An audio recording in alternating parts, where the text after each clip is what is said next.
Good morning, back to my channel. Shakti blog welcome জানিয়ে সকালটা শুরু করলাম বসিরহাট বাস স্ট্যান্ড শিব মন্দিরের পাশ থেকেই। পিছনে আমার এই যে শিব মন্দির মহেশ্বরের, তো সকালে চলে আসলাম এখান থেকে যাবো চায়ের দোকানে, চা খাওয়া হবে।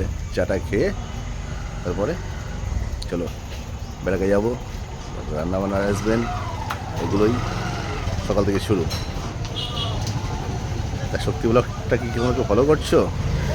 ইউটিউব চ্যানেলে যাও, গিয়ে দেখো শক্তি ব্লগে প্রচুর ভিডিও দেওয়া আছে তোমাদের জন্য। ওদেরকে লাইক করো, কমেন্ট করো, শেয়ার করো, তাই না?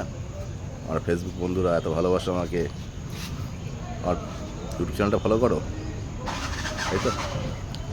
তাহলে আজকে কী নিয়ে ভিডিওটা হবে সেটাই সঙ্গে থাকো, দেখতে থাকো, আশা করি নিশ্চয়ই ভালো লাগবে। কেমন? ওকে। সকালবেলায় চলে এসে নদীর ধারে হাঁটতে হাঁটতে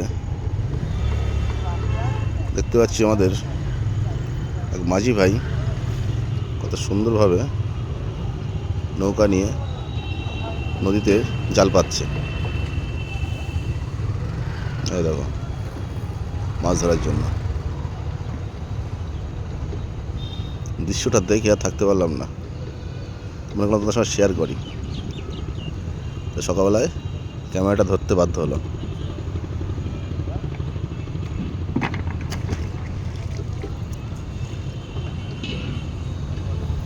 চলে লাগিয়ে দিল নৌকা, ওই মাথার থেকে জাল পাততে পারতে চলে আসছে। এখন নদীতে ভাটা চলছে, ভাটার টান।